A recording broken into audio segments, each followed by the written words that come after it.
I'm going to show you guys how to do a front-loaded squat, racking the bell on one side, all right? So it's really important to avoid any sort of imbalance, rotation, or twisting when you're loading or doing something one-sided. So I'm gonna show you guys how to do that. I'm gonna use my left arm. So I start by cleaning the belt up to the rack position. So my rack position, elbows stacked underneath the wrist, nice strong grip, make sure your wrist is not broken. So I wanna think knuckles up towards the ceiling.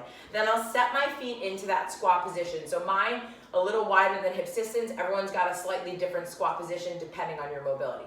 In this rack position, I want to think about really squeezing my armpit, my upper back should be working, and my elbow is really glued to that rib cage, making it feel like it's racked. Now I take my opposite arm out. Part one of the squat, your hips go back. Part two, your hips go down. You're gonna inhale.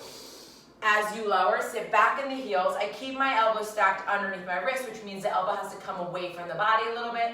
And then I exhale to stand up at the top. So I'm gonna show you guys from the side. A lot of times what happens is, as we lower into that squat, we keep our elbow tight and the bell falls forward, and so does our chest. So to avoid that, to keep your chest up, what you wanna do is as you go back, the elbow kind of comes away from the body to stay underneath the weight. I'll exhale, stand up, and then it goes back and meets at the ribs again. Really important to think about that. Another thing, breathing is important. You want to inhale as you lower. Air should keep your core tight at the bottom.